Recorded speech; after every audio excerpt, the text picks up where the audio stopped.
We are now 5 games into the Braves 2024 campaign, and we probably should have done this before the season, but I'm sure we kind of talked about it. But who do you think now that we've gotten a glimpse of everyone, maybe some new guys and their new threads, maybe some old guys that had big seasons and are now off to hot starts, maybe some guys that are onto some disappointing starts, who do you see as the Braves' breakout player in 2024? And I think, you could tell by our answers, there's different tiers of being a breakout candidate. You can go from being an absolute nobody, a complete liability on the field, to, a positive WAR player for a team. You could go from, an all-star to an MVP. You can, go from an average Joe to an all-star.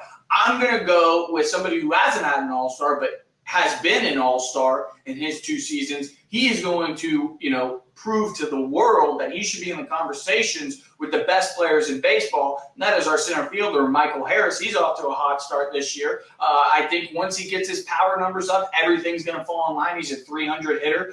He's obviously a demon on the base pass. He's the fastest player on the Braves. He's obviously a Gold Glove center fielder, the most important position other than maybe shortstop for defense. And I think, he's really going to solidify himself in that upper echelon of players, including on his own team.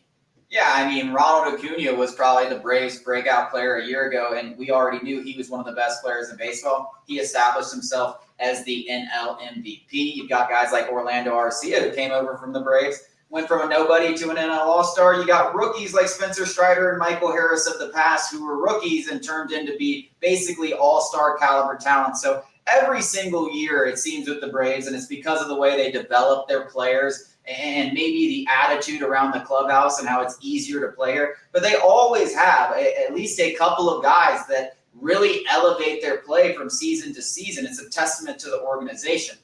I'm going to stick, though, with the guy that I said was going to be the biggest surprise, and his first 5 games have only made me look like a genius, even though it's only a 5-game sample size, but it is Jarred Kelenic.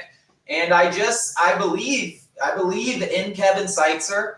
I believe in his talent. And I've also said a big third part in all of this is the universe hates the New York Mets. So the universe will always bring us back to the fact that the Mets are going to get screwed. And how would the Mets get screwed? Oh, they trade Jarred Kelenic for Edwin Diaz. Everyone's praising him for the trade. Kelenic turned out to be a bust. Oh, wait, now he's in Atlanta. Oh, wait, now we're playing him 14 times a year. Oh, wait, now he's hitting blast-off bombs against Edwin Diaz.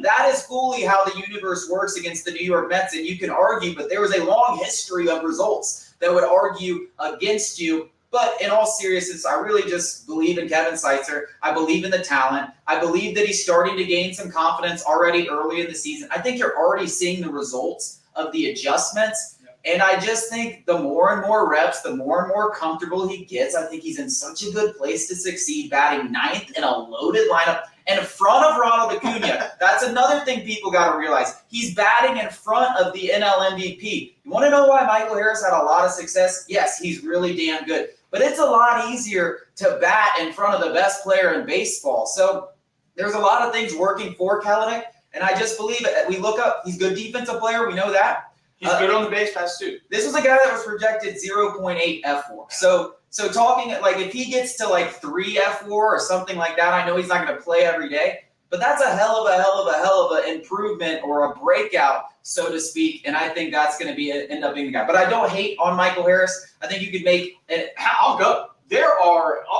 you could argue Austin Riley going from a perennial all-star to an actual MVP. That would be a breakout. You could argue Ronaldo Lopez establishing himself as a starter. That's a breakout. Chris Sale re-establishing himself as one of the premier starters in this league. That's a breakout. You could go to the bullpen. If Pierce Johnson, the Braves acquired Pierce Johnson, and he did get beat up a little bit last night against the White Sox, but his stuff is absolutely filthy. He could establish himself as one of the elite setup men in this league, similar to what A.J. Minter did a couple years ago. So like you said, there is a dozen candidates to break out at different tiers. It's just depending on your definition of breakout. Well, I mean, Spencer Strider could go out there and win the NL Cy Young, running away and establish himself as the best pitcher in baseball. And then you can go back to the rookies, which AJ Smith-Shawver, which is who ESPN's Kylie McDaniel had as his breakout candidate. Would anybody be surprised if he got his opportunity and ran with it in the rotation? Nobody. I would even argue that I know Bryce Elder was an all-star last year, but he could take that spot and run with it, and because his projections this year are, I think, less than 1 WAR. So he could take that spot, run with it, and that could be considered a breakout. Hurston Waldrop. We all love Hurston Waldrop. I've talked about him a million times. So many guys could end up breaking out that it's tough to choose from. But we're going with 2 Braves outfielders. Yeah, I think you couldn't go wrong with any of them. I think, there are more than a dozen, close to 18-ish, including the guys in AAA Gwinnett. I mean, it's absolutely stupid how deep this team really is. Yeah, and it's from top to bottom. It has nothing. It's. We need a coach to break out. We need these new first and third base coaches to break out. Kevin Seitzer becomes a manager after this season. That's a bold prediction I'll give you. Kevin Seitzer will start getting managerial things coming up after the season. I'll leave you on that.